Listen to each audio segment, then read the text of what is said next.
লীলার অন্তর্গত অষ্টম পরিচ্ছেদের এই জায়গাতে, যেখানে গোদাবরী তটে কয়েকদিন ধরে রায় রামানন্দ এবং চৈতন্য মহাপ্রভুর সঙ্গে কথোপকথন চলছে, সেই কথা প্রসঙ্গে গতকাল যেখানে আমরা বিশ্রাম করেছিলাম সেইখানে এসে আমরা আলোচনা শুরু করছি। জয় জয় শ্রী চৈতন্য, জয় নিত্যানন্দ,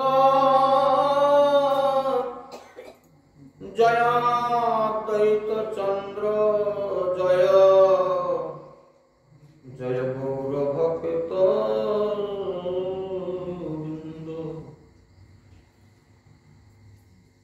সর্বতেজী জীবের কর্তব্য কাহা বাস। মহাপ্রভু প্রশ্ন করতে চান রামানন্দকে, সর্বতেজী জীবের কর্তব্য কাহা বাস, ব্রজভূমি বৃন্দাবন যাহা যাহা লীলা রাস। রাসাদি লীলার যে পবিত্র ভূমি, যার নাম হচ্ছে শ্রীক্ষেত্র বৃন্দাবন ধাম, সব পরিত্যাগ করে সেই বৃন্দাবনে বাস করা কর্তব্য। মহাপ্রভু শুনে খুব খুশি হলেন, আবারও প্রশ্ন করলেন, শ্রবণ মধ্যে জীবের কোন শ্রেষ্ঠ শ্রবণ? আমরা অনেক কিছু শুনতে চাই, কি শুনতে চাই না, পাড়ায় ইন্টু মিন্টু একটা ঘটনা কিছু হলে সেইখানে গিয়ে ওই কথাগুলো শুনতে চাই, কি হয়েছে এই কথাটা প্রচার করা দরকার। সুতরাং তার আর খাওয়া দাওয়া সেদিন হলো না, সে ইন্টু মিন্টু ঘটনা একটা নিয়ে পায়ে পায়ে প্রচার করতে পারবে। সে ভাবনা বলে আমি যখন এরকম ঘটনা একটা পেয়েছি, তার মুখরোচক কথা লোককে আমি যদি শোনাতে পারি আমি ধন্য হয়ে যাবো, এরকম ভাবনা, তাই না? শ্রবণ মধ্যে জীবের কোন শ্রেষ্ঠ শ্রবণ? শোনা উচিত রাধা কৃষ্ণ প্রেম কেলি কর্ণ রসায়ন। শ্রী রাধা গোবিন্দের যে প্রেমলীলা, যা সকলের কর্ণে রসায়ন আনয়ন করে, সেই কৃষ্ণ কথা শ্রবণ করা কর্তব্য। এজন্য মানুষ যারা আমরা আমাদের ইন্দ্রিয়গুলিকে বশীভূত করতে পারি না, তাদের জীবন বৃথা হয়ে যায়। অর্থাৎ একটা ছোট্ট করে উদাহরণ দিলে দেখুন বোঝা যায় কিনা। আমরা যদি আজ থেকে মোটামুটি একটা 50 বছর পিছিয়ে যাই, যাদের বয়সটা এখন এরকম 60, 62, 65, তারা আমার কথাটা বোধহয় খুব ভালো বুঝতে পারবেন। ইদানিং কালে যাদের ছেলেমেয়েরা কথাটা বুঝতে পারবেন না, বলে এই আবার কি কথা, কবে এরকম হচ্ছিল, তাই না? একটা সময় ছিল যে সময়টাতে মানুষ উদরের সমাধান করতে পারত না, খাওয়ার পেত না, ক্ষুধার জ্বালায় মানুষ কি না করেছে, গাছের পাতা খেয়েছে, বনের কচু খেয়েছে, আর কত কি ইত্যাদি। লোকের বাড়িতে একটু ফ্যান পাওয়ার জন্য লালায়িত। আজ থেকে 50 বছর পিছিয়ে গেলে এরকম একটা সময় ছিল। এখন মানুষ খেতে পাচ্ছে না, ফেলে দিচ্ছে কথা। যারা সেই 50-60 বছরের মানুষ আছে, তারা খালি ছেলে মেয়েদের এই কীর্তিকাণ্ড দেখলে বকে, বলে তোরে এগুলো নষ্ট করছিস, জানিস একদিন আমরা এরকম না খেয়ে দিয়ে আমাদেরকে কি কষ্ট করতে হয়েছে, তোরা পেয়েছি করে ফেলে দিচ্ছ, হ্যাঁ এতগুলো খাবি, এতগুলো নিবি। আজকে জগতের এই উন্নতির পেছনে কারণটা কি? কেন তখন এরকম দুঃখ ছিল, আর আজকে কেন সেই আহারের অভাব আর কারোরই নেই? এখন কারোর নেই। এখন সরকার বিনা পয়সায় এত খাওয়াচ্ছে, তখন কিন্তু এটা দিতে পারত না। দেশের সরকারের অবস্থাও এত ভালো ছিল না, এমনই দুর্দশা। কি করে হলো? সব থেকে বড় কারণ যেটা, সেটা কৃষি ক্ষেত্রে একটা বড় পরিবর্তন এসেছে। তৎকালীন যারা ছিলেন তারা আজ থেকে মনে করুন যে একবার চাষ হতো মাঠে, তাও কি শুকিয়ে গেছে তো হবে না চাষ, শুকিয়ে গেছে তো জল কোথায় পাবো। কিন্তু এখন তা না, নাই দিলে ভগবান তো কি হয়েছে, হ্যাঁ মিনি তো আছে নাকি, কোনো অসুবিধা নেই, চালাও। নদীর জল আছে, ক্যানেল খাওয়া দিয়ে ঢোকাও মাঠে। তাহলে কি হয়েছে না, সারা বছর ধরে নদীতে যা বৃষ্টিযুক্ত জল সব গড়ে সমুদ্রে চলে যেত, ফলে দেশে জল পাওয়া যেত না। কিন্তু আস্তে আস্তে সেটা পরিকল্পনা করে যে ওই জলকে যদি আমরা ধরে রাখতে পারি, একটা বড় বড় জলাধার যদি তৈরি করি এবং ওখান থেকে যখন বৃষ্টি হবে না তখন আমরা যদি ওই জলটাকে মাঠের মধ্যে খাল কেটে নিয়ে যাই, অর্থাৎ নদী বয়ে যাচ্ছে, নদীর স্রোতের পথে আমরা বাধা দিয়ে তাকে যদি মাঠের মধ্যে প্রবেশ করাই, তাহলে চাষবাস হবে। আমি উদাহরণটা কেন দিলাম, আমাদের জীবনটা এরকম গড়ে চলে যাচ্ছে, খাচ্ছে, ঘুমাচ্ছে, শুনছে, গল্প গুজব করছে, পাড়ায় পাড়ায় ঘুরছে, কার ঘরে কি ইন্টু মিন্টু হলো সেই গল্প নিয়ে সারাদিন কাটিয়ে দিচ্ছে। হ্যাঁ, কি লাভ হবে মা? তাদের ঘরে ছেলে মেয়েতে কোথায় কি ইন্টু মিন্টু ঘটলো, আপনার ওখানে কান প্রবেশ করিয়ে গোটা পাড়ায় পাড়ায় প্রচার করে কি লাভ হবে আপনার? তার মানে কি, জীবনটা এই করে নষ্ট হয়ে যাচ্ছে। আমাদের ইন্দ্রিয়গুলো, চোখ দেখতে চায়, কি দেখতে চায়, যত ইত্যাদি ইত্যাদি দেখতে চায়, ভগবানের দর্শন করতে চায় না। কান কি চায় না, ওইরকম মুখরোচক খবর যদি শোনা যায়, সেই খবরটা আমি যদি বাজারে প্রচার করতে পারি তাহলে অনেকেই আমাকে ধন্য ধন্য বলবে। হ্যাঁ, এই ধান্দায় আমরা সেগুলো প্রচার করি।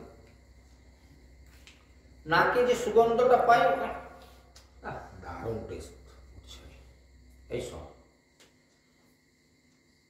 জিহ্বা খালি লক করছে, ওইখানে কোথায় তেলে ভাজা পাওয়া যাচ্ছে, সেখানে কি খাবার দাবার তৈরি করলো, ওইখানে কি রান্না হচ্ছে, জীব লকপক করছে।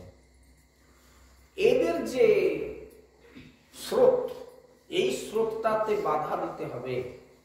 জিহ্বা যাক যেগুলো খেতে চায়, যে অন্যায় খাবারগুলো খেতে চায়, ওকে বাধা দিয়ে তার পথটাকে পরিবর্তন করতে হবে। নদী যেমন বাঁধ দিয়ে মাঠের দিকে জলটাকে চালিয়েছিলেন বলে আজকে মাঠে চাষাবাদ হচ্ছে, তদ্রূপ ভাবে এই জিহ্বার স্রোতটাকে বাধা দিয়ে এরকম মাঠের মধ্যে প্রবেশ করান। অর্থাৎ মাঠ কি, আমাদের জীবন চলার পথটাই হচ্ছে মাঠ। চোখের চাওয়া, আমরা যেগুলো দেখতে চাই, ওই দেখাটা না দেখে ভগবানের দর্শন কর, ওর স্রোতটাকে অন্যদিকে ঘুরিয়ে দে। কান যে কথাগুলো শুনতে চায়, চানাচুরের মতো মিষ্টি লাগে শুনতে, সেই কথাগুলো না শুনে ভগবানের কথা শোনো, ভগবত প্রেমের কথা শোনো। তাহলে এই নদীর স্রোতকে যেমন বাঁধ দিয়ে পরিবর্তন করে মাঠের মধ্যে যদি জল প্রবেশ করানো যায়, তাহলে দেশের উৎপাদন বৃদ্ধি হবে। তেমনি মনুষ্য জন্মের উৎপাদন হবে কিসে না, আমাদের চক্ষু, কর্ণ, নাসিকা, জিহ্বা, ত্বকের অর্থাৎ ইন্দ্রিয়ের যে ধর্ম, সেই ধর্মকে বাধা দিয়ে যদি আমরা আমাদের মাঠের দিকে প্রবেশ করাই, অর্থাৎ আমাদের জীবনের চলার পথের দিকে কি উপকার হবে। আমি মানুষ হয়ে জন্মালাম, খালি খাই দাই ঘুমাই, আর কিছু টাকা রোজগার করতে হবে, সেটা কি যত অন্যায় করে হোক না, কারোকে গুলি করতে হয় করে দেবো। এখন একটা সবথেকে ভালো পদ্ধতি টাকা রোজগারের বেরিয়েছে, সেটা হচ্ছে মানুষ খুন।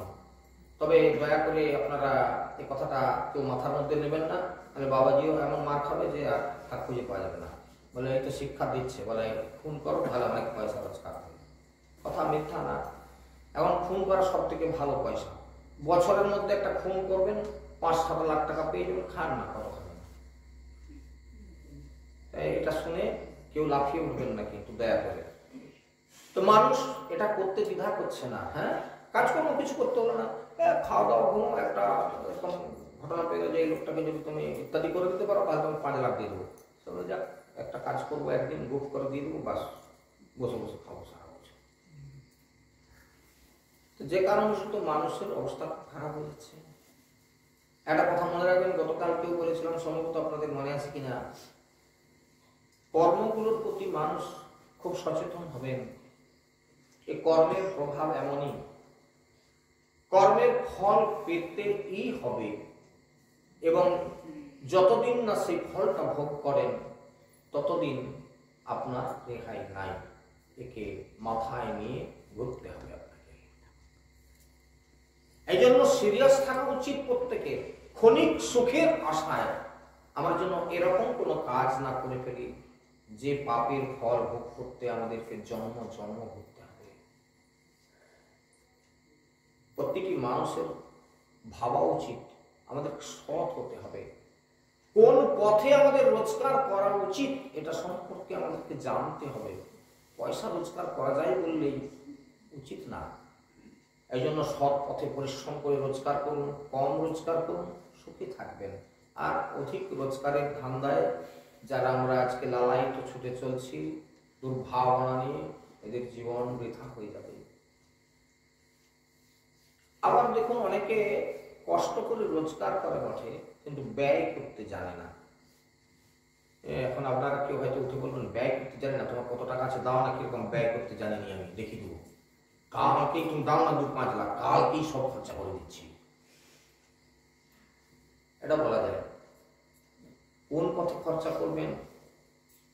5টা টাকা খরচা করতেছেন, কোন খরচাটা করলে আপনার প্রফিট বেশি হবে সেটা দেখে করেছেন কি?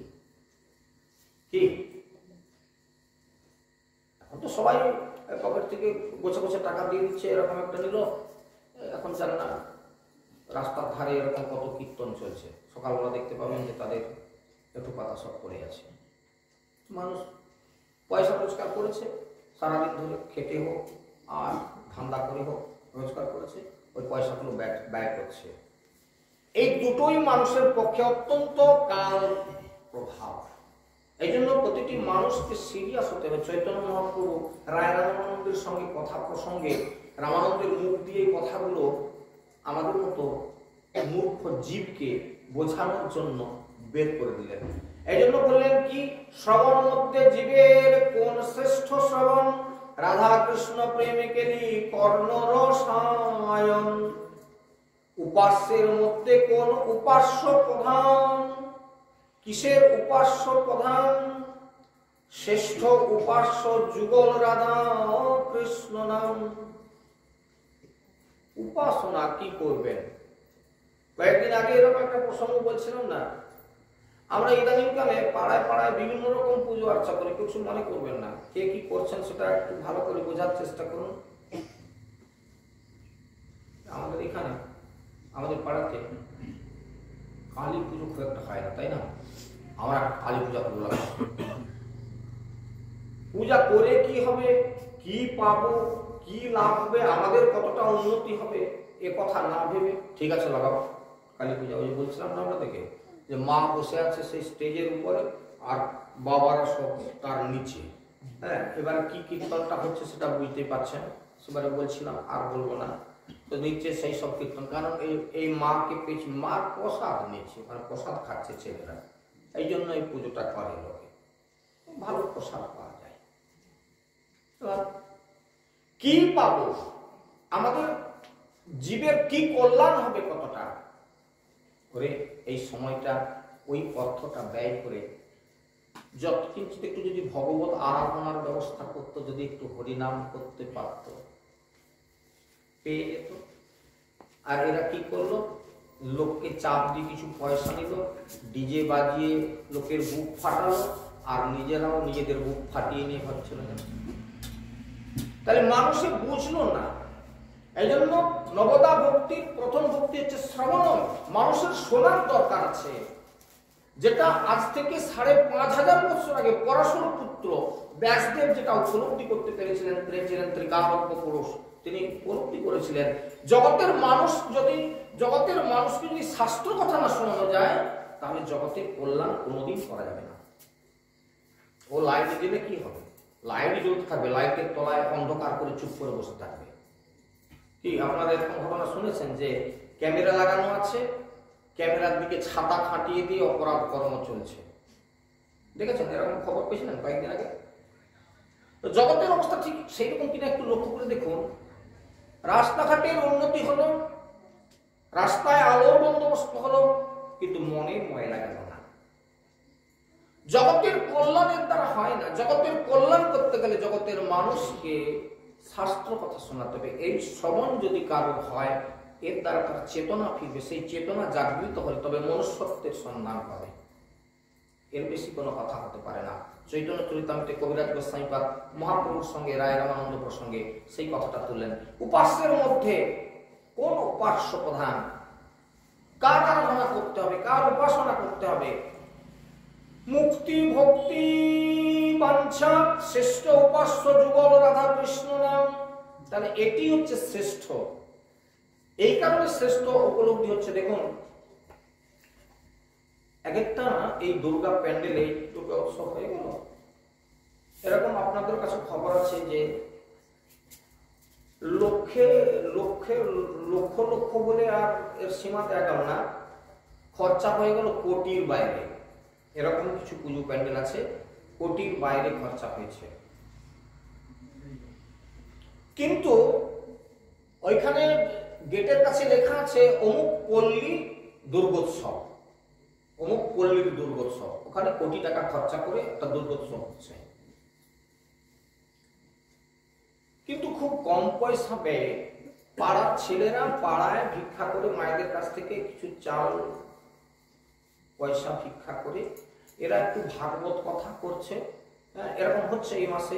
আমি এরকম 2-3টে অনুষ্ঠানের আহ্বান পেয়েছিলাম, ওখানে আমাকে যাওয়ার জন্য খুব ওরা চাপ দিয়েছিল। তো শেষমেশ ওরা বললো যে আপনার লোক দেন। আমি লোক পাঠিয়ে দিয়েছি, আমি যেতে পারিনি, কারণ এই জায়গাটা ছিল তো আমি যেতে পারি না কোনোদিন, যে কারণ শুধু যাইনি। তো এখন কিছু ক্লাব তারাও এই অনুষ্ঠানটা করছে, চলছে, আজকের দিনে চলছে। ওটা রাধামোহনপুরের সামনে, স্টেশন সামনে, ওখানে আমার একজন খুব প্রিয় ছেলে আজকে ওখানে পাঠ করছে, আমি তাকে পাঠিয়েছি।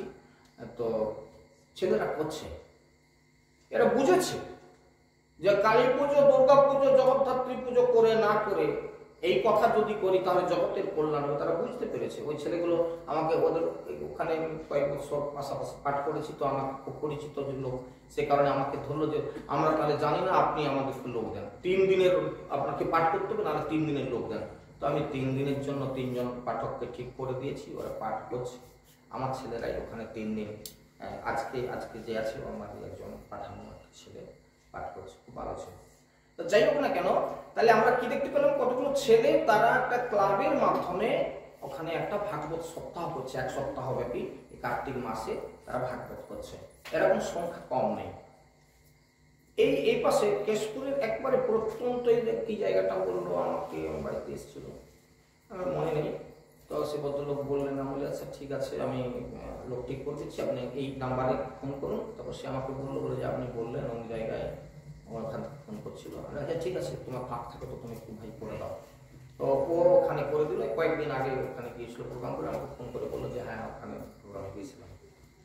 তাহলে আমরা দেখতে পাচ্ছি যে ইদানিংকালে দেশে শ্রেষ্ঠ উপাস্য সেই যুগল রাধাকৃষ্ণ ভজনের জন্য যে পন্থাগুলো আছে তারা করছে। আবারও বিভিন্ন জায়গায় ছেলেরা কমিটি করে তারা রাধাকুঞ্জ মহোৎসব করছেন, নিশ্চিতভাবে ভালো কথা। হ্যাঁ, তো যার দ্বারা জগতের কল্যাণ সাধন হবে। মুক্তি ভক্তি বাঞ্ছা যে কাহা দোহার গতি। যারা মুক্তি চায় তাদের গতি কি, যারা ভক্তি চায় তাদের গতি কি? মহাপ্রভু প্রশ্ন করলেন, রামানন্দ তোমার মুখে তো যেন বর্ষার জল পড়ার মতো সমস্ত উত্তর তুমি দিয়ে দিচ্ছ আমাকে। আমি তোমার কাছে আসতে পারছিলাম বলেই তোমার কাছ থেকে আমি কৃষ্ণের কথা শুনে খুব ধন্য হয়ে গেলাম। তো রামানন্দ তুমি আমাকে শোনাও, এটা আমার জানতে ইচ্ছে হচ্ছে যে মুক্তি ভক্তি বাঞ্ছা যেই কাহা তোমার গতি। স্থাবর দেহে দেব দেহে জয়ছে অবস্থিতি। যারা মুক্তি বাঞ্ছা করেন সিদ্ধ অবস্থায় তাদের গতি হচ্ছে ব্রহ্ম সাযুজ্য। লাভটা কি, সুখটা কোথায়? এই ব্রহ্ম সাযুজ্য বৃক্ষাদি স্থাবর দেহে অবস্থিতির মতন বলা হয়েছে। বৃক্ষ যেমন দাঁড়িয়ে আছে যুগ যুগ ধরে, এইরকম এই মুক্তির অবস্থা এই। তার কারণ এই যে বৃক্ষ পর্বতাদি স্থাবর দেহ বিশিষ্ট জীব প্রাকৃতিক নিয়মে সামান্য কিছু আনন্দ অনুভব করতে পারলেও আনন্দের যে বৈচিত্র্য সেটা অনুভব করতে পারে না। তাহলে আনন্দ সুখ কোথায়?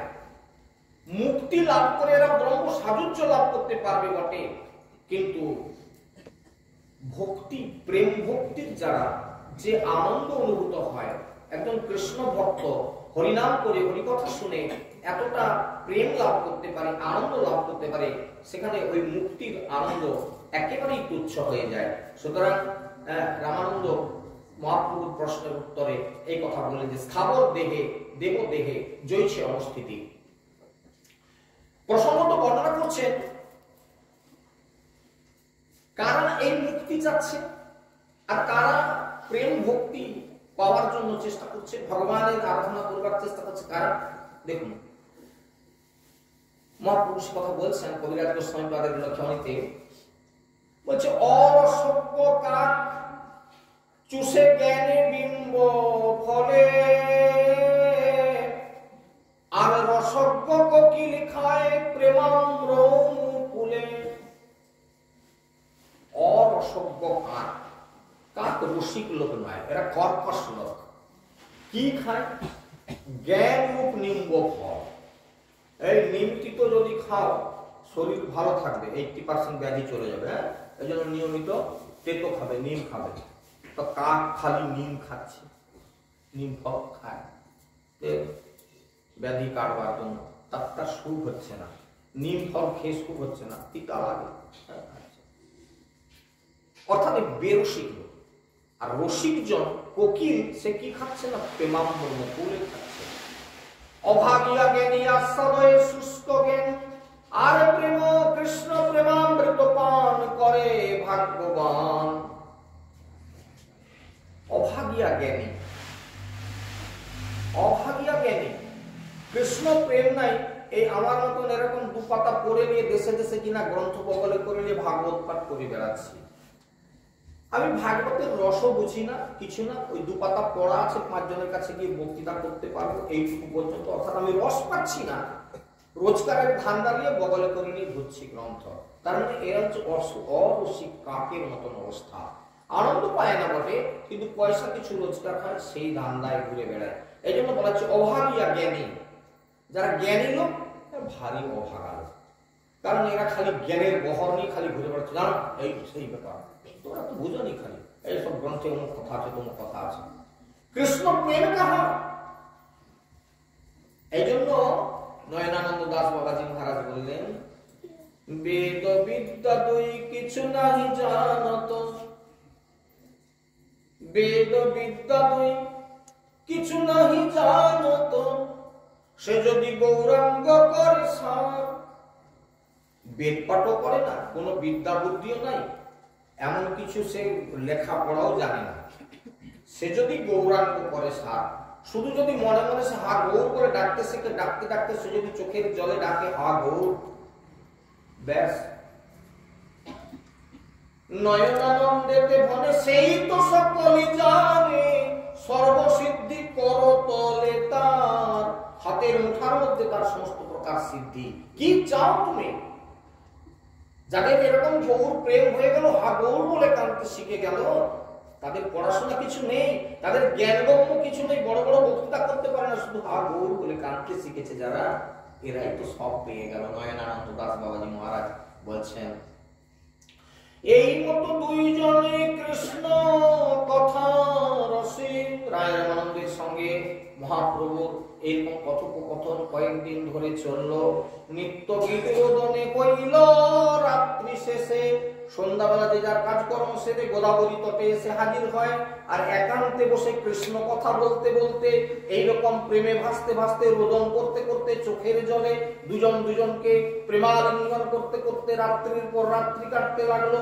দোহে নিজ নিজ কার্যে চলিলা বিহানে, সন্ধ্যাকালে রায় আসি মিলিলাই আপনে। এইভাবে রাত্রি কেটে সকালবেলা যে যার কাজে চলে যায়, যে যার কাজে চলে যায়। কে কোন কাজে যায়? মহাপ্রভু চলে যাচ্ছেন তার হরিনাম নিয়ে তিনি প্রচারের কাজে, আর রামানন্দ কোন কাজে যায়? তার জমিদারি রক্ষা করার জন্য। দেখুন, কিন্তু রস ছাড়ে না। আবারও সন্ধ্যাবেলায় সে দুজনে মিলিত হয়, আবারও কৃষ্ণ কথার রসে তাদের রাত্রি কাটে। ইষ্ট গোষ্ঠী কৃষ্ণ কথা কহি কতক্ষণ, প্রভু পদে ধরি রায়। করে নিবেদন। এতগুলো দিন রায় রামানন্দের মুখ দিয়ে শ্রীকৃষ্ণ চৈতন্য মহাপ্রভু কৃষ্ণ কথা শুনলেন। প্রসঙ্গত যে কথা বলেছিলাম যে প্রকৃতই কি রামানন্দ অনেক কিছু জানে, তাই রামানন্দের কাছ থেকে শুনলেন। রামানন্দ বলছে যে আমি কি বলতেছি জিহ্বায় আমি নিজেই জানি না, প্রভু সবই তোমার কৃপা।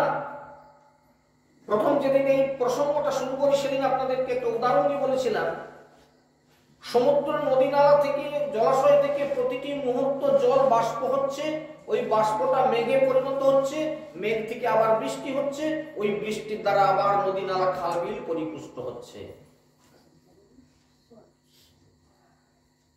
আমরা যারা কিছু কিছু বোঝার চেষ্টা করছি, এ তো তারই কৃপা।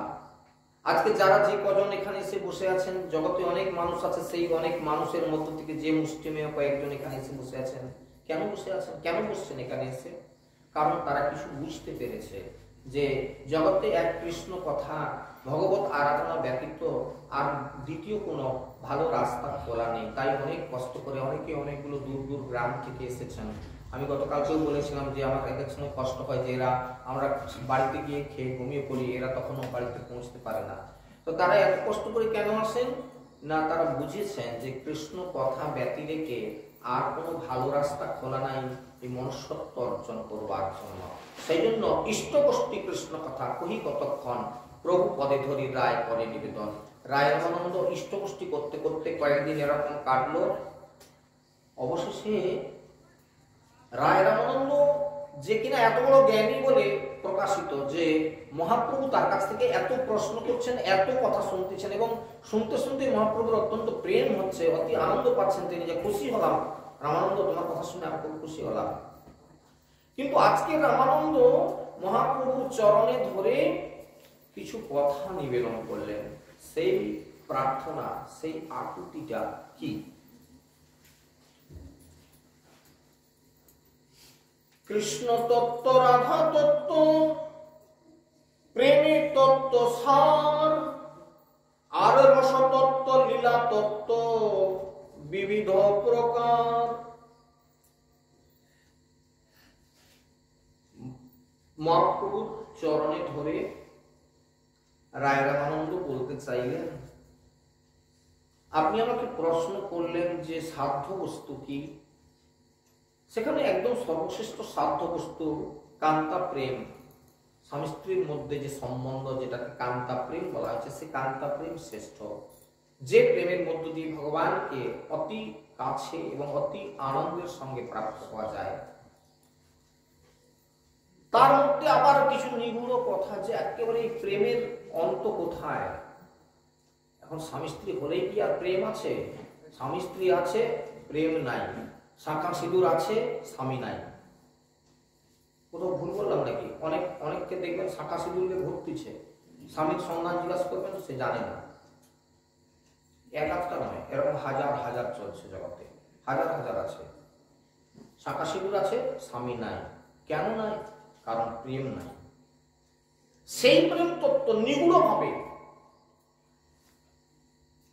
মহাপ্রভু প্রশ্ন করলেন রায় রামানন্দকে, এবং আস্তে আস্তে সেই রসার সাধন করে খুশি হয়েছেন। আর আজকে কয়েকদিন পরে রামানন্দ মহাপ্রভুর চরণে ধরে কিছু কথা বলছেন। এরপরে জানতে চেয়েছিলেন মহাপ্রভু রাধা তত্ত্ব, কৃষ্ণ তত্ত্ব, প্রেম তত্ত্ব, রসতত্ত্ব, লীলা তত্ত্ব, প্রতিটি কথার উত্তর দিয়েছেন রামানন্দ। আজকে রামানন্দ এতদিন পরে মহাপ্রভুর চরণে নিবেদন করে বলছে, এত তত্ত্ব মোর চিত্তে কইলে প্রকাশন,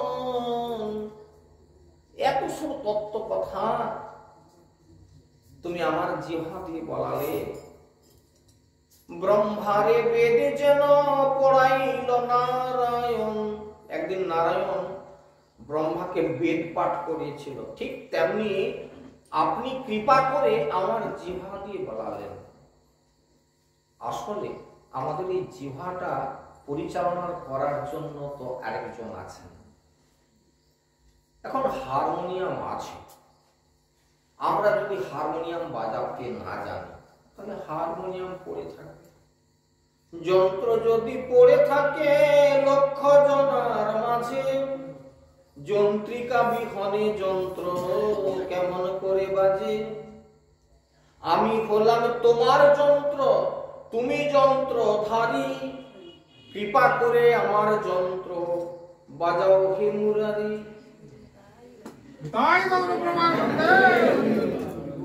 আমি হলাম তোমার যন্ত্র প্রভু, এই যন্ত্রকে বাজানোর দায়িত্ব তোমার। আমি ইচ্ছে করলে, এখন ভাগবত কথা বলছি, ইচ্ছা করলে বাজারে বসে আমি গল্প করতে পারতাম, ইচ্ছে করলে আমি রাজনৈতিক বক্তৃতা করতে পারি, ইচ্ছা করলে আমি এখন বাউল গান গাইতে পারি, ইচ্ছা করলে করতে পারতাম। ভগবানের ইচ্ছা হয়েছে এই জিহ্বা দিয়ে একটু হরি কথা বলতে, তো তিনি করছেন।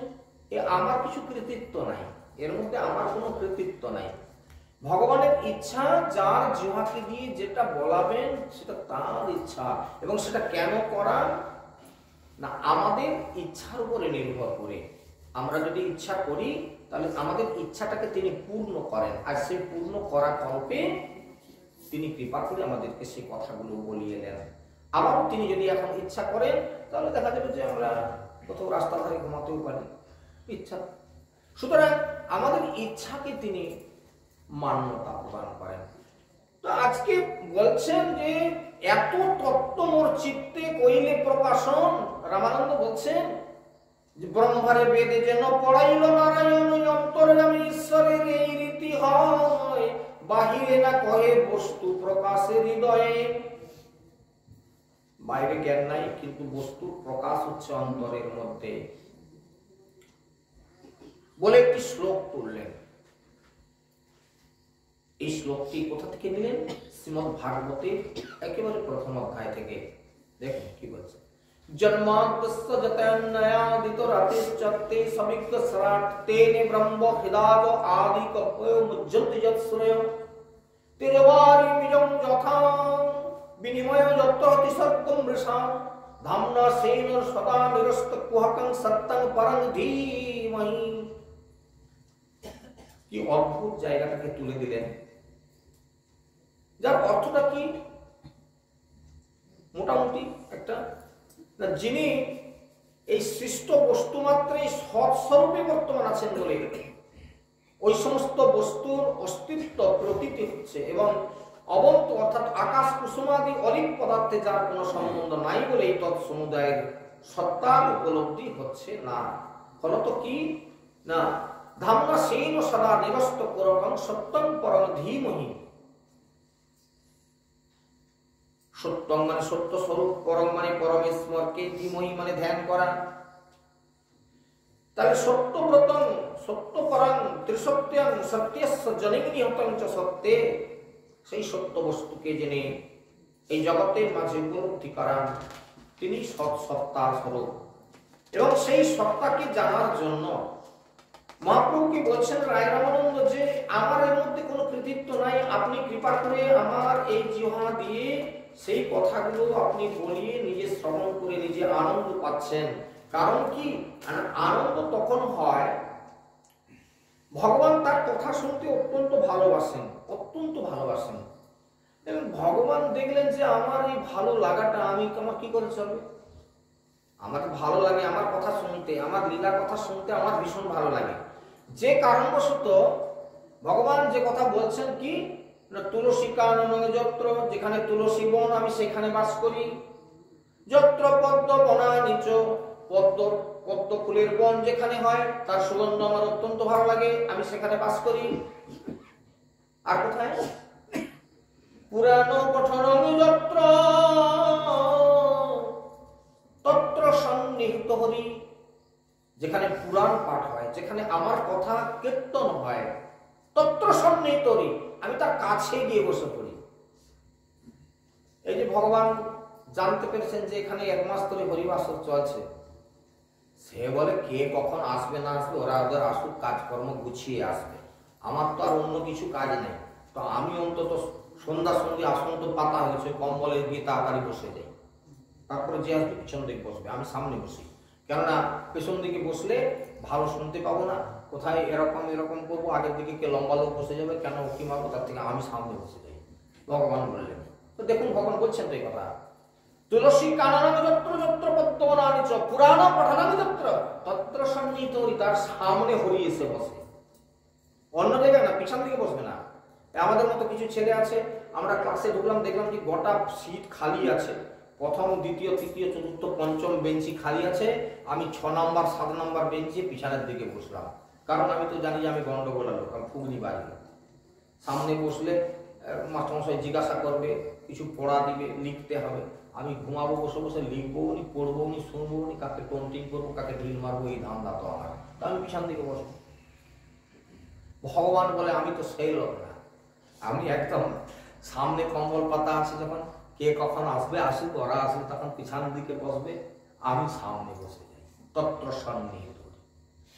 ভগবান তার কথাকে এত প্রিয় করে বাসেন। তাহলে হে প্রভু, তুমি যে তোমার কথা এত ভালোবাসো, তোমার কথা শোনার জন্য তুমি যে প্রথম জায়গায় এসে বসে গেলে, প্রথম লাইনে তুমি একদম আসন পেয়ে গিয়ে একদম সামনে খুব বসে গেছো, বেশ সুন্দর করে, তো আমি কি বলবো? ভগবান শুনতে বসছেন আমার কথা, আমি কি জানি কৃষ্ণ কথার, আমি কি জানি যে আমার কথা শুনে ভগবান খুব আহ্লাদিত হবেন বলে একদম আশা করে এখানে আসনের সামনে বসে গেছেন। তাহলে কি চাই? তার কৃপা। ভগবান কৃপা করেন, কৃপা করে তার জিহ্বা দিয়ে বলান, আর বলিয়ে শুনে তিনি আনন্দিত। ঠিক যেমনটা বললাম যে সমুদ্রের জল, জলাশয়ের জল প্রতিটি মুহূর্ত বাষ্প হচ্ছে, সেই বাষ্পটা গিয়ে মেঘ হচ্ছে, ওই মেঘ থেকে বৃষ্টি হচ্ছে, আবার নদী নালা খাল বিল পরিপুষ্ট হচ্ছে, ঠিক তেমনটা নয় কি? যদি ওই জল থেকে বাষ্প না হতো তাহলে মেঘ কোথা থেকে হতো? ভগবান যদি কৃপা আমাকে না করবে তাহলে এই জিহ্বা বলবে কি করে? তাই ভগবান কৃপা করছেন সেই জিহ্বায়, আর সেই জিহ্বা দিয়ে উচ্চারণ করিয়ে ভগবান নিজে নিজে খুশি হচ্ছেন, আনন্দে প্রেমে একেবারে ডগমগ হয়ে যাচ্ছেন। এখানে রায় রামানন্দকে, অথচ সেই রায় রামানন্দ আজকে বলছে যে তুমি, আমি যে আমার কাছ থেকে যে তুমি রাধা তত্ত্ব, প্রেম তত্ত্ব, কৃষ্ণ তত্ত্ব ইত্যাদি সব শুনলে, কিন্তু এগুলো তো আমি কিছুই জানি না।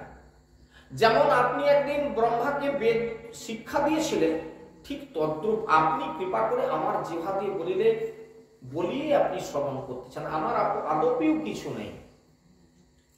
এখন এইবার প্রশ্ন হচ্ছে, ভগবান কি এরকম যাত্রার জিহ্বা দিয়ে বলান? রামানন্দকে বেছে নিলেন কেন? আমিও তো সেই সময় ছিলাম, আরে তখন এই নামে ছিলাম না, এই বেউচা গ্রামে ছিলাম না, আমি হয়তো তখন আমি ছিলাম জীব রূপে, একটা মানুষ রূপে হয়তো ছিলাম, কি বাঁদর রূপে ছিলাম সে কথা বলতে পারি না, ছিলাম আমি। তো প্রভু তুমি কৃপা করে আমার মুখ দিয়ে বলালে না কেন, রামানন্দকে দিয়ে বলালে? ও, রামানন্দের কিছু তাহলে গুণ আছে, তাহলে আপনার ভালো লাগলো কেন? আমার বাঁদর মুখ দেখে আপনার ভালো লাগেনি? ঠিক তাই, ভগবান যাকে তাকে কৃপা করে না, যার মুখটা শুদ্ধ হয় সেই মুখটা দিয়ে বলায়। তাই প্রথম কথা আমাদেরকে শিখতে হবে, কি কথা? এই নিজেকে শোধন করার দরকার আছে। এই শোধন দেহ না হলে ভগবানের তার কথাগুলো, ভগবান সবাইকে সেবা করতে দেয় না। শুদ্ধ দেহ ব্যতীত ভগবান সেবা করতে দেয় না, শুদ্ধ মুখ ব্যতীত তাকে কৃষ্ণ কথা বলার অধিকার দেয় না। আমি যদি সারাদিন মিথ্যা কথা বলি, ভগবান এই মুখটাকে পছন্দ করবেন? আমি যদি এই মুখে সারাদিন ধরে বিভিন্ন প্রকার অখাদ্য বস্তু আমি যদি গ্রহণ করি, ভগবান কি সেই মুখে কৃষ্ণ কথা বলাবেন? আমি যদি সারাদিন বিভিন্ন প্রকার নেশার বস্তু এই মুখে এরকম এরকম এরকম যেরকমই হোক না কেন, আমরা যদি এরকম সব করতে থাকি সারাদিন, তাহলে কি আমাদের মুখ দিয়ে তার কথাগুলো তিনি বলাবেন? নিশ্চয়ই না। তাহলে রামানন্দকে বেছে নিলেন কেন? না, রামানন্দকে ঠিক এইরকম জায়গায় পেয়েছেন বলেই মহাপ্রভু তাকে বেছে নিলেন এবং তার জিহ্বা দিয়ে তিনি কৃপা করলেন, তাকেই তিনি আজকে সেই রামানন্দ মহাপ্রভুকে জিজ্ঞাসা করতেছেন, বলে এক সংশয় মরে আছো এ হৃদয়ে। আমার সংশয় তো হবেই।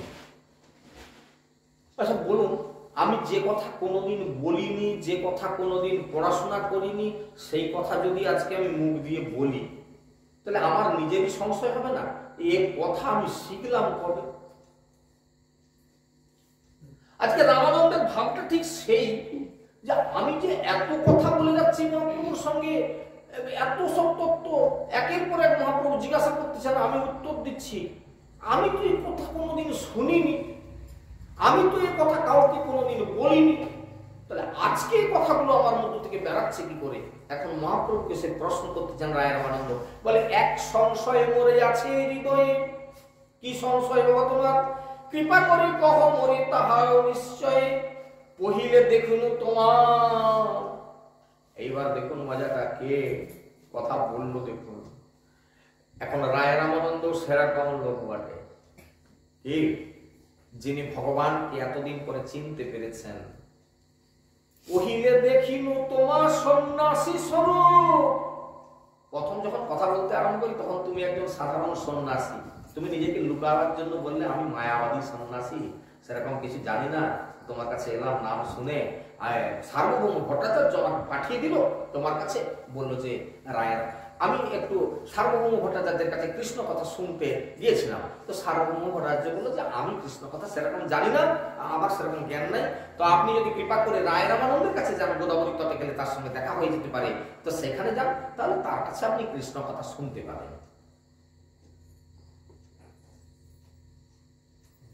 তো আপনি কৃপা করে যখন আসলেন তখন দেখলাম আপনি একটি সাধারণ সন্ন্যাসী, 24 বছর বয়স, নবীন সন্ন্যাসী, নেড়া মাথা ছেঁড়া কাঁথা সম্বল, ঝোলা ঘাড়ে, এই মাত্র, কিছুই নাই, শুধু নামের ঝোলা সম্বল হাতে। আর সঙ্গে একজনকে দিয়েছে, আপনারা শুনেছেন যে তার কাজের কোনো প্রতিবাদ করবে না, কাউকে সঙ্গে নিয়েছিলেন না। মহাপ্রভু সন্ন্যাসের পর কাকুর সঙ্গে রাখতে চাইননি, কিন্তু ভক্তরা জোর জবরদস্তি করে বললেন যে প্রভু আপনি এক হাতে জপ থাকবে, আপনি চলবেন রাস্তায়, এক হাতে সংখ্যা থাকবে, এই হাতে কতটা জপ করলেন, এই হাতে গণনার সংখ্যাটা থাকবে। তাহলে দু হাত যদি আপনার জড়া হয়ে গেল, অন্তত জলের পাত্রটা তো আপনার দরকার, সন্ন্যাসী লোকের একটা কমণ্ডলে একটা জল থাকা দরকার আছে। আপনি একটু স্নান করবেন, ডোর কৌপিন বহির্বাস আরেকটা অন্তত থাকার তো দরকার, নাহলে কি স্নান করে উলঙ্গ করবেন? তাহলে এটাও তো দরকার আপনার, কিন্তু আপনার দু হাতে যদি কাজ হলো, তাহলে কোন হাতে আপনি আর এই সব জিনিস দিবেন? তো আপনি কৃপা করে একটা কথা আমাদের অঙ্গীকার করুন, একজন ভক্তকে আপনি সঙ্গে নেন। না, আমি কাউকে সঙ্গে নিতে চাই না। আপনার কোনো কাজে সে বাধা দিবে না, শুধু সে দুটো জিনিস বয়ে নিয়ে যাবে।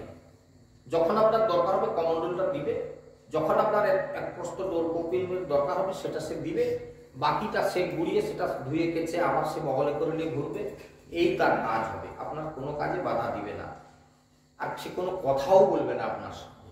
মহাপ্রভু তখন স্বীকার করলেন যে যদি এরকম লোক হয়ে আছে, ঠিক আছে আসুন।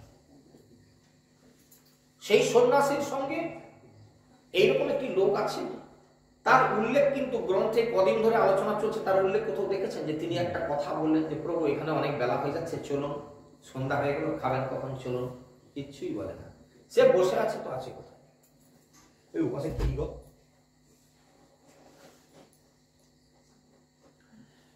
তো এখন এই হচ্ছে ঘটনা, যে এক সংশয় মোর আছে হৃদয়ে, কৃপা করি কহ মোরে তাহার নিশ্চয়ে। কি কথা সেটা? না বলে পহিলু দেখিলু তোমার সন্ন্যাসীর রূপ, কিন্তু এখন যেটা দেখতেছি তোমার মধ্যে, এবে তোমা দেখি মই শ্যাম গোপরু। অর্থাৎ ভগবান নিজেকে ভক্তের কাছে এবার প্রকটিত করছেন, শ্যাম গোপরূপ দেখতেছি, এখন আর সন্ন্যাসী নাই। রামানন্দ দেখতেছি বলে তোমাকে যখন আলোচনা শুরু হলো তোমাকে দেখছিলাম তুমি একটা সাধারণ সন্ন্যাসী, কিন্তু এখন তোমাকে শ্যাম গোপরূপ দর্শন করছি। কি ব্যাপার বলো তো? তোমার সম্মুখে দেখো কাঞ্চন পাঞ্চালিকা, তার গৌরকান্ত তোমার সর্বজঙ্গ ঢাকা। কাঞ্চন পাঞ্চালিকা, কাঞ্চন শব্দের অর্থ হচ্ছে সোনা, আর পাঞ্চালিকা শব্দের অর্থ হচ্ছে প্রতিমা বা পুত্তলিকা, সোনার পুতুল। মহাপ্রভুর যে রূপটা ছিল সেই রূপটা একেবারে কাঁচা সোনার মতো রং, তপ্ত কাঞ্চন গৌরাম। তপ্ত কাঞ্চন, শুধু কাঞ্চন না, তপ্ত কাঞ্চন।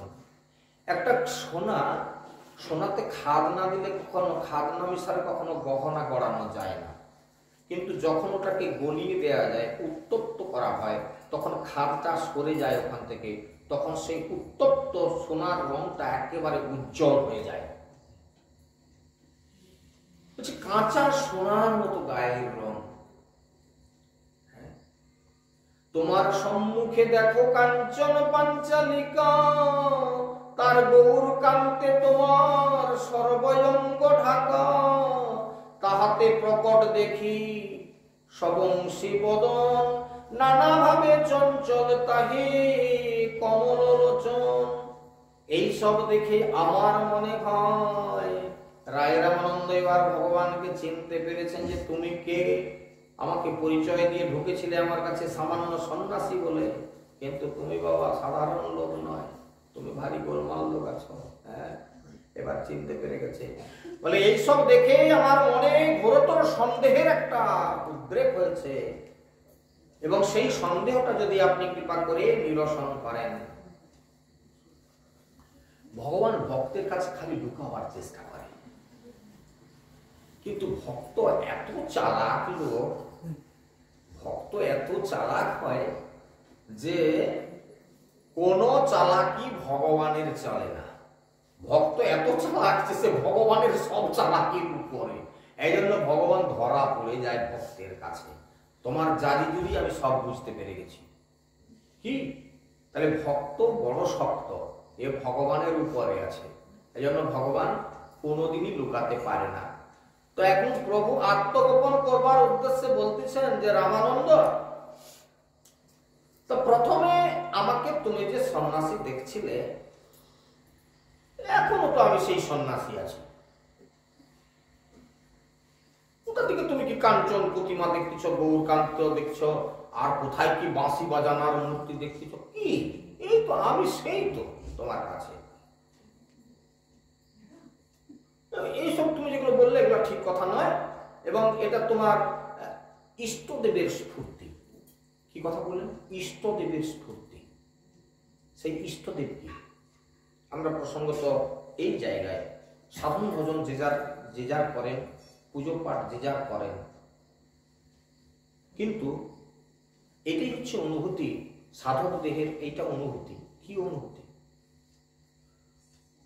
ভক্ত ভগবানের সেবা দিতে দিতে দেখতে পায় ভগবান তার নিবেদন করা বস্তু খাচ্ছেন।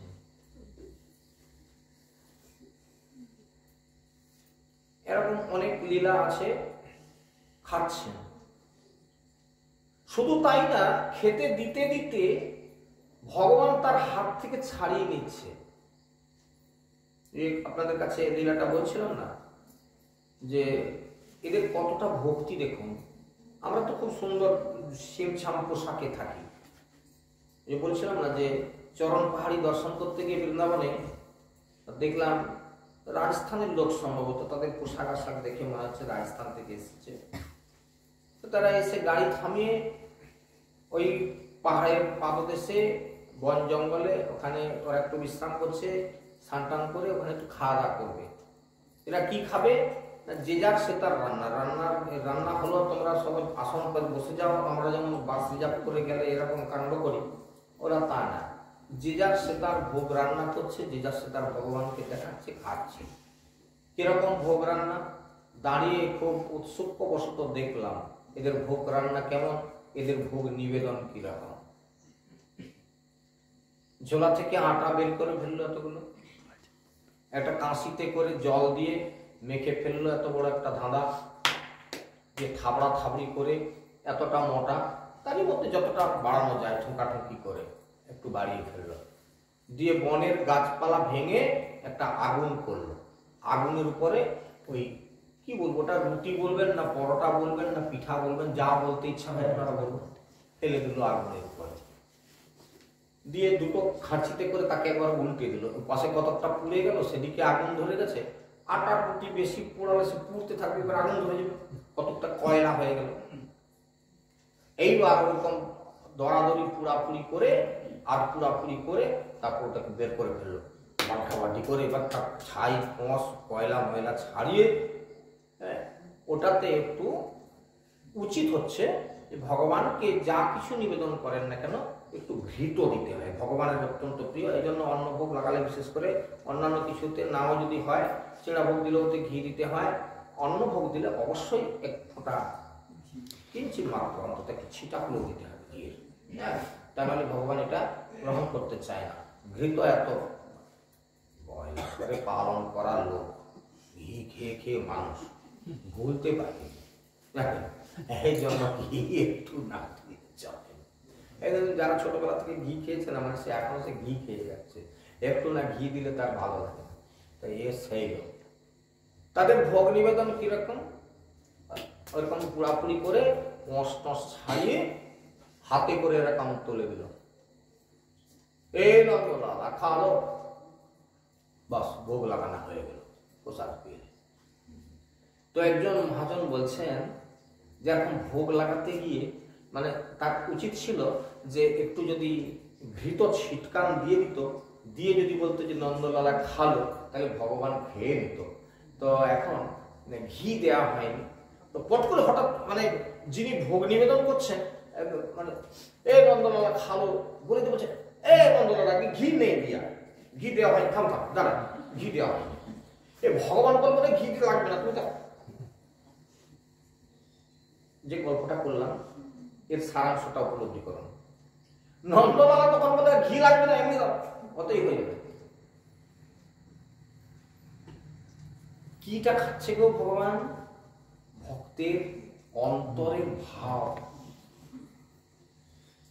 পুজো আমরা করি, গুরুদেব অনেক মন্ত্র শিখিয়ে দিয়েছে, অং বং চং অনেক কিছু বলে, আবার কি এমন বড় বড় মন্ত্র উচ্চারণ করতেছে, মন্দির থেকে অনেক দূরে লোক শোনা যাচ্ছে, বলে সত্যি বাবাজি দারুণ পূজা করতেছে, হ্যাঁ টং টাং লাগতেছে, মাঝে মাঝে অং বং গং গং গং কিছু সংস্কৃত ভাষা একটু জোরে উচ্চারণ করে শুনে বলবে হ্যাঁ বাবাজি পূজা করতেছে বলে, তাই না? ঠাকুরবাড়িতে পূজা হচ্ছে। কিন্তু এই এদের মনের ভাবটা কি? দেখলাম চোখে দাঁড়িয়ে তাদের ভোগ তৈরি আর ভোগ নিবেদন, গাছের শুকনা ডাল ভেঙে এসে সেইখানে পুরাপুরি করে ঝাড়াঝাড়ি করে হাতে করে উপর দিকে তুলে দিয়ে বলছে নন্দলালা খাইলে, দিয়ে বলে না ঘি দেওয়া হয়নি, দাঁড়া বলে ঘি দিতে হবে না, এমনি খেয়ে দিচ্ছে, তোর যা তোর অবস্থা, ঘি দিতে হবে না। আর তো ভগবান কি গ্রহণ করতেছেন না, তার অন্তরের ভাব। ভগবান হচ্ছেন ভাবগ্রাহী। আমরা মুখে কে কি বক্তৃতা দিচ্ছি ওটা তিনি দেখেন না, আমরা কতটা আড়ম্বরপূর্ণ ওটা তিনি দেখেন না। অর্থাৎ আমরা খালি জগতের লোককে দেখানোর জন্য অনেক কিছু পাঠ করি, অনেক কিছু কীর্তন করি, অনেক কিছু পূজা করি, বড় বড় গলা করে আমরা অং বং চং ইত্যাদি বলি, ঝং ঝং চং চং বং বং। ব্রাহ্মণ ঠাকুর পূজা করছে মন্দিরে, রাস্তা থেকে এরকম শুনতে পাবেন। আদপেও যদি আমাদের মানসিকতাটা ভগবানের চরণে পৌঁছে যেত, তাহলে ভগবান ঠিক এই কথাই বলতেন যে তোর ভাব আমি গ্রহণ করে নিলাম। আপনারা সেই দক্ষিণ ভারতে ভ্রমণ করতে গিয়ে সেই মন্দিরে বসে ব্রাহ্মণের গীতা পাঠ শুনলেন, দেখলেন যে বামন ঠাকুর গীতা পাঠ করতেছে যখন দেবালয়ে বসে, আমি একটু গীতা পাঠ শুনি। মহাপুর সন্ন্যাসী মানুষ তার পিছনে গিয়ে দাঁড়ালেন, কি গীতা পাঠ করতেছে, দুনিয়ার ভুল, মানে একটা শ্লোক পাঠ করতে 5টা 7টা ভুল বলতেছে। অথচ দেখা যাচ্ছে যে সেই ব্রাহ্মণ চোখ দিয়ে ঝরঝর করে জল চলে যাচ্ছে। মহাপ্রভু পিছন থেকে মাঝে মাঝে মুখটার দিকে দেখে, কি ব্যাপার বলতো, দুনিয়ার ভুল পড়তেছে, তার ভাবও কিছু বুঝেনি, তার অর্থ কি, ভুল পড়লে তার অর্থ কিছু বুঝতে পারবেন? ভুল ভাল পড়ে যাচ্ছে, তার অর্থ কি বুঝবেন? অর্থ সে বোঝে না, অথচ সে চোখ দিয়ে দর করে জল গড়িয়ে যাচ্ছে, ব্যাপারটা কি কিছুই বুঝতে পারছেন না মহাপ্রভু। তার পাঠ শেষ হলো, পাঠ শেষ হতে মহাপ্রভু সে তার সামনে প্রণাম করলেন। যেই না মহাপ্রভু প্রণাম করলেন, মুখের দিকে তাকিয়ে তো সেই ব্রাহ্মণ অবাক, স্বয়ং মহাপ্রভু। প্রভু আপনি? হ্যাঁ ঠাকুরমশাই, আপনার গীতা পাঠ শুনলাম। কতক্ষণ ধরে শুনছেন? প্রথম থেকে শেষ পর্যন্ত শুনলাম। আচ্ছা আমি একটা কথা জিজ্ঞাসা করি, তুমি পাঠ করতেছো, তোমার ভাষা ভুল। মহাপ্রভু যেই না বলে দিয়েছে যে তোমার ভাষা ভুল, একবারে হাহাকার, মানে কানতে ছিল এমনিতেই, আরো তার কান্না বেড়ে গেল। আমার পড়াশোনা ভালো নেই, আমি পড়তে জানি না, আমার গুরুদেব বললেন তুমি নিত্য গীতা পাঠ করবে, আমি গীতা পাঠ করি, আর বলে দিয়েছিলেন তো কোনো দেবালয়ে বসে, এই জন্য গীতা পাঠ করতে হয় হয় তুলসী তলায় বসে, কোনো দেবালয়ে বসে, ভগবানের সামনে বসে গীতা পাঠ করতে, ফাঁকে বসবেন না। এই জন্য কোথায় বসবেন? এই জন্য দেখবেন আপনারা কখনো জগন্নাথ মন্দিরে গেলে জগন্নাথ মন্দিরের চত্বরে এরকম প্রচুর ভক্তরা তারা বসে বসে গীতা পাঠ করছে, চৈতন্য চৈতামৃত পাঠ করছে, জগন্নাথ সারাবলি থেকে জগন্নাথ লীলা পাঠ করছে। দেখবেন প্রচুর লোক, পাণ্ডাদের মধ্যে অনেকে, সেখানে ভক্তরা গিয়ে আবার অনেকে বসে যায়, তাদেরকে একটু সে বোঝায়, তারা কিছু দক্ষিণা করে, আবার অনেকে এটাকে ব্যবসা ভেবেও নিয়েছে। দেখবেন পাণ্ডারা বসে বসে তারা পাঠ করে যাচ্ছে, তার কাছে লোক গিয়ে বসলো, তাকে 5 টাকা 10 টাকা প্রণামী করে দিয়ে আসলো, সে তাদেরকে একটু বোঝালো ইত্যাদি ইত্যাদি, এরকমটা চলে। জগন্নাথ মন্দির চত্বরে আপনার একটু লক্ষ্য করবেন, প্রচুর লোক এরকম গীতা পাঠ করছে, ভাগবত পাঠ করছে, তারা বসে বসে। তো দেবালয়ে বসে পাঠ করবে কেন? দেবালয়ে পাঠ করতে বললেন কেন না, ভগবত স্থানে গিয়া, ভাগবতের স্থানে গিয়া ভাগবত পাঠ করা, তাহলে তার মর্যাদা অনেক বেশি হবে। তো আমার গুরুদেব আমাকে বললেন যে তুমি নিত্য গীতা পাঠ করবে। প্রভু, আমি তো গীতা পাঠ করতে পারি না, ভুল হয়। তো মহাপ্রভু জিজ্ঞাসা করলেন, তাহলে তুমি কাঁদো কেন? তুমি যে হাহাকার করে কাঁদতেছ, কি বুঝে কাঁদতেছ? প্রভু, আমি তো পাঠ করতে পারি না, কিন্তু যখন আমি গীতা পাঠ করি, আমি চোখের সামনে দেখি স্বয়ং ভগবান অর্জুনের রথের সারথি হয়ে কি না করছে অর্জুনের জন্য। আমি ভাবতে ভাবতে অবাক হয়ে যাই, প্রভু আমার এই দেহরথটিকেও তুমি এইভাবে টেনে নিয়ে চলো, আমার এই দেহরথটা যেন ঠিক সঠিক জায়গায় পৌঁছে যায়। আমার এই দেহরথটা কোথায় যাবে? ভগবান যদি ইচ্ছা করে আমাকে সঠিক জায়গায় নিয়ে যায়, তিনি কৃপা করে এখানে এনে আজ আমায় বসিয়ে দিয়েছেন বলে আমি এখানে এসে বসেছি। পরশুদিন আমাকে দেখবেন যে ভগবান এই রথকে টেনে নিয়ে অন্যদিকে চলে গেছেন। আমি খালি যখন গীতা পাঠ করি তখন শুধু দেখি যে অর্জুনের সারথি হয়ে ভগবান তার রথটিকে সঠিক জায়গায় নিয়ে যাচ্ছে। কোথায় সেই সঠিক জায়গাটা? গীতাটা পাঠ করলে আপনারা দেখবেন যে অর্জুন বলছে, হে সখা কৃষ্ণ, তুমি আমার রথটিকে উভয় পক্ষের মধ্যস্থলে নিয়ে গিয়ে স্থাপন করো। আমি দেখে নিতে চাই উভয় পক্ষে কার পক্ষে কে যুদ্ধ করতে এসেছে। আমাদের এই জীবনের যে চলার যে রথটি, এই দেহ রথটি, এই রথটিকেও আমাদের উভয় পক্ষের মাঝখানে নিয়ে গিয়ে উপস্থিত করতে হবে। আমাদেরকে দেখে নিতে হবে আমার সপক্ষে কারা, আমার বিপক্ষে কারা।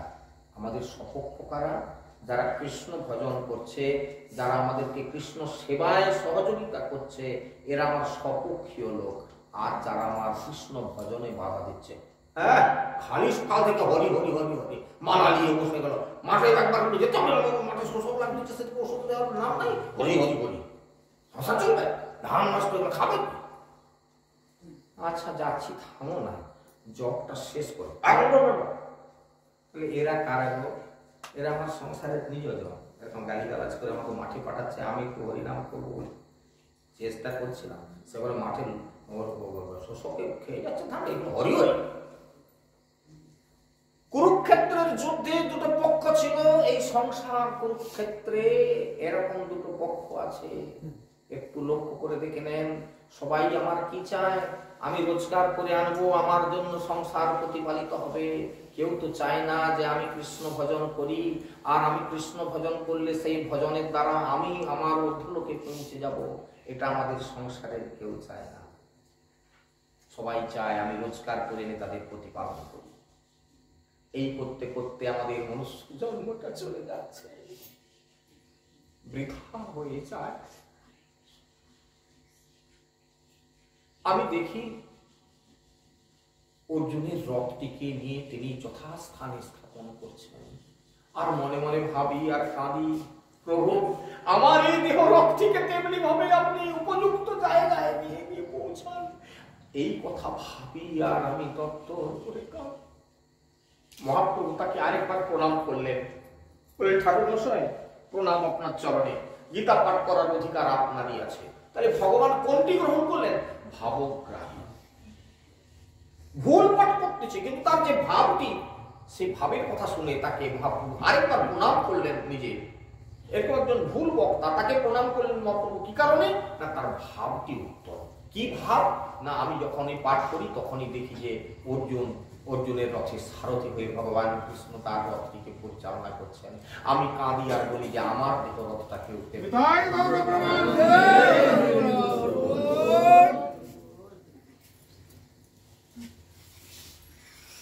প্রভু কহে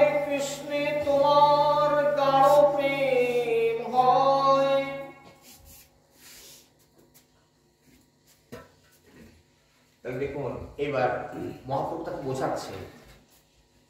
রায়রানন্দ প্রশ্ন করছে যে তখন দেখছিলাম আপনি একজন সাধারণ সন্ন্যাসী, কিন্তু এখন আমি দেখতে পাচ্ছি একেবারে সোনার বর্ণ একটি পুত্তলিকা, সোনার তৈরি, আর তার সঙ্গে আভা সিং হচ্ছে সেই মুরলীধারী বংশীধারী।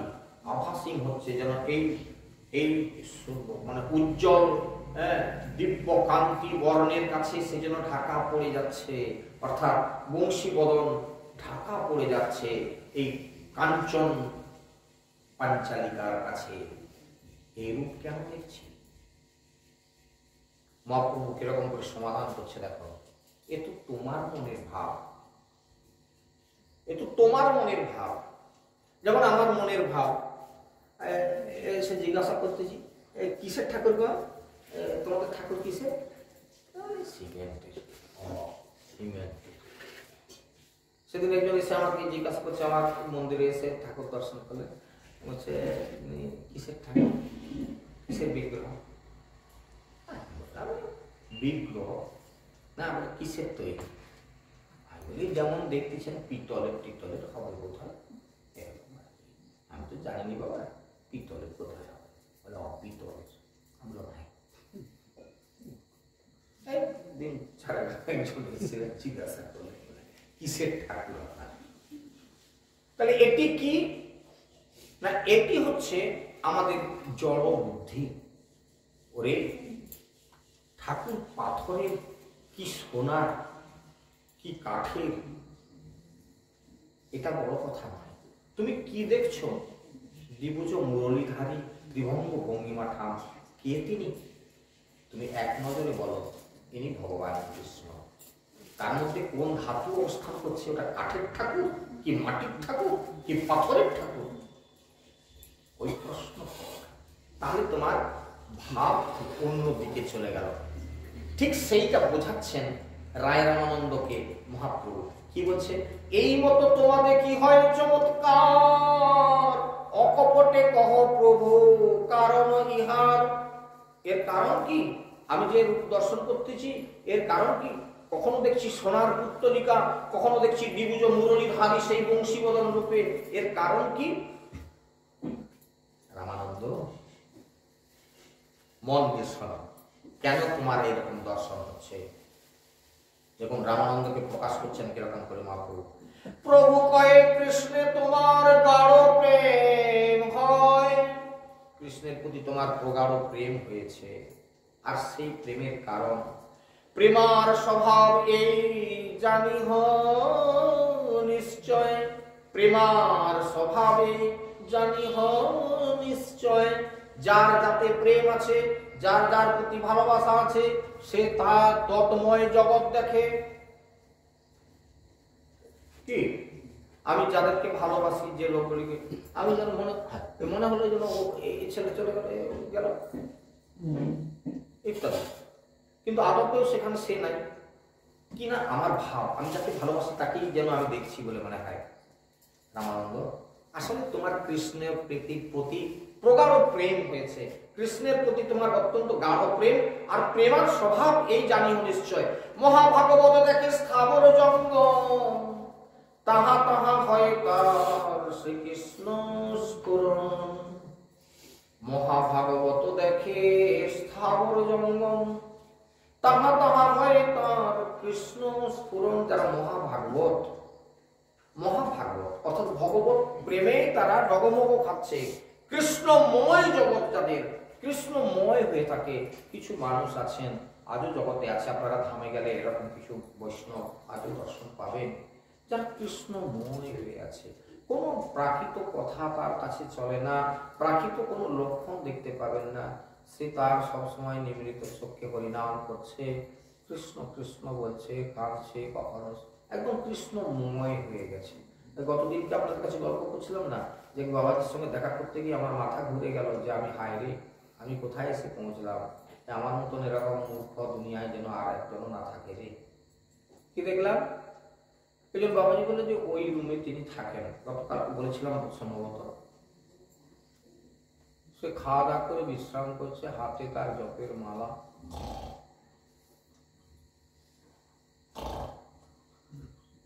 জপের মালাও টানা হচ্ছে গুটি, হরে কৃষ্ণ জিহায় উচ্চারণ হচ্ছে, দেখতে পাচ্ছি জিহায় হরে কৃষ্ণ বলছে, গুটিও টানা হচ্ছে, ঘুমাচ্ছে। বালিশে একটা হেলান দেওয়া আছে, পুরো শুয়ে যায়, হেলান দেওয়া আছে।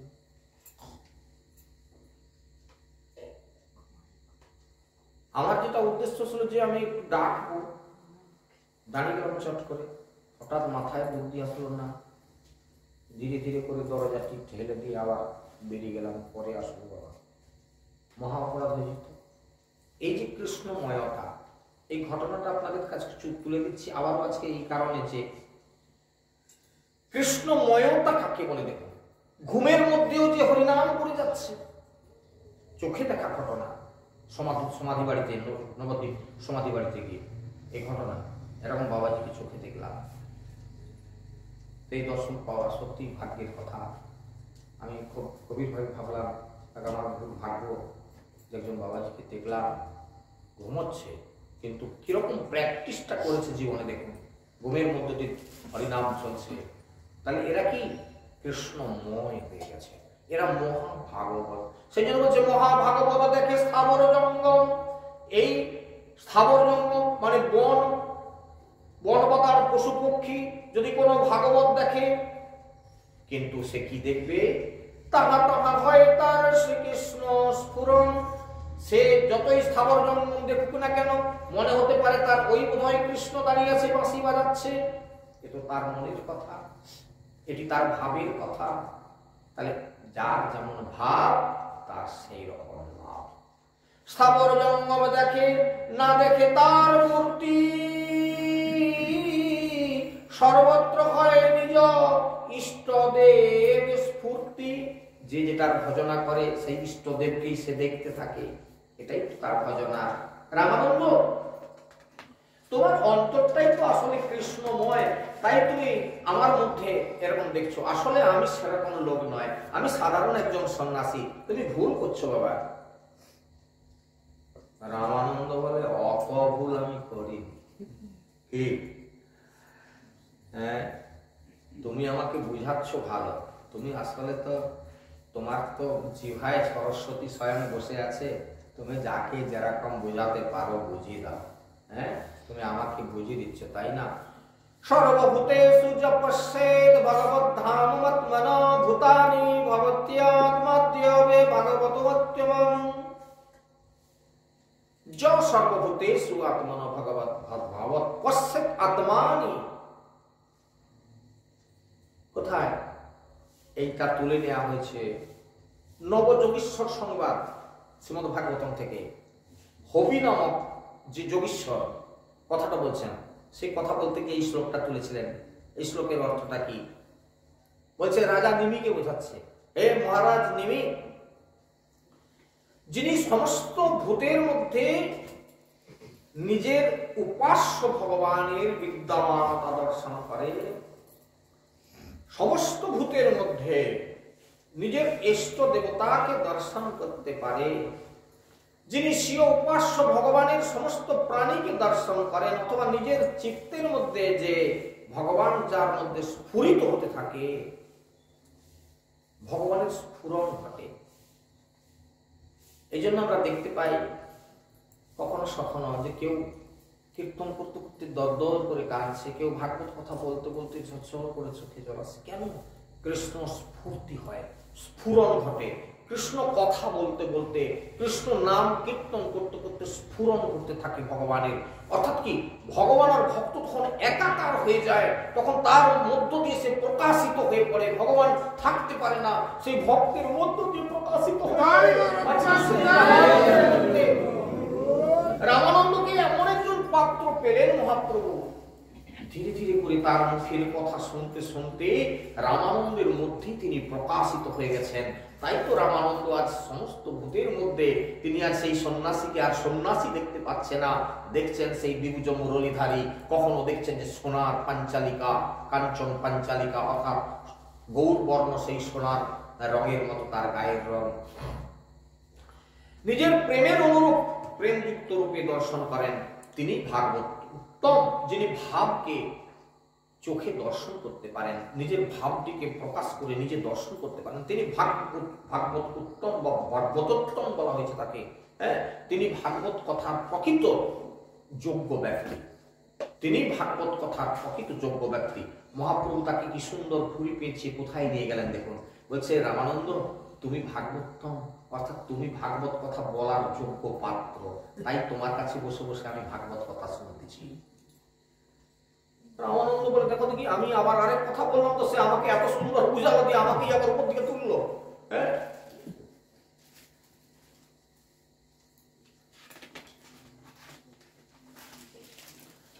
রাধা কৃষ্ণে তোমার মহাপ্রেমে হয়, যাহা যাহা যাহা তাহা রাধা কৃষ্ণ তোমার স্ফুরয়। একেবারে ভাবের একটা পরাকাষ্ঠা, ভাবের একেবারে গদগদ জায়গায় পৌঁছে গেছে। বলছে, রাধা কৃষ্ণে তোমার মহাপ্রেম হয়েছে, মহাপ্রেম। সেই প্রেমটার স্ফুরণ হচ্ছে এতটাই, সেই প্রেমটা এতটাই স্ফুরণ হচ্ছে যে তুমি যা কিছু দেখছো খালি রাধা কৃষ্ণময় দেখছো। তাই তুমি আমার মধ্যে সেই কৃষ্ণকে দেখছো, আমার মধ্যে সেই স্বর্ণ পুত্তলিকাকে দর্শন করছো। আদতে তা না। রায় কহে তুমি প্রভু ছাড়ো জারি জুরি, তুমি ভারী ব্যাগ দিয়ে তখন থেকে আমাকে বুঝিয়ে দিচ্ছ। রায় কহে প্রভু তুমি ছাড়ো জারি জুরি, মোর আগে নিজ রূপ না করো হচুরি।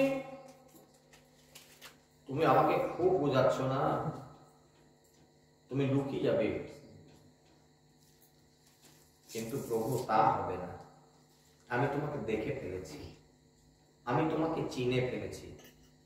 রাধিকার ভাবে কান্তি করি অঙ্গীকার, নিজ রস আস্বাদিতে করিয়াছ অবতার।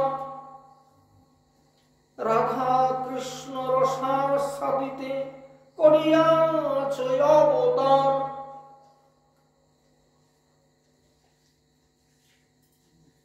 এই জায়গাটি খুবই গভীর কথা আছে। আজকে যে সময়টুকু আছে আমরা একটু হরিনাম করবো আজকে একাদশের বাসরে, আজকে এখানে বিশ্রাম করি। আগামীকালকে এখানকার যে রস আস্বাদন করবেন, আমরা আগামীকাল এই জায়গায় এসে আস্বাদন করবো। তো এখানে চলিত কথা বিশ্রাম করি আজকে। শ্রী শ্রী চৈতন্য চরিতাম তরবারি পূর্ণিত বদনে করুন দীনবন্ধু জগৎপতে ঈশ্বর কবিকাকান্ত রাধাকান্ত নমস্তুতে তত্ত্বকাম গৌরাং বিরাজ বৃন্দাবনেশ্বরী শোভাং সুতাং দেবী তগনমামি হরিপ্রিয়া। হরে রাম হরে রাম হরে নাম কেবলম কলৌ নাস্তি নাস্তি নাস্তি ভগবতীরন্যথা। হরে কৃষ্ণ কৃষ্ণ কৃষ্ণ হরে হরে,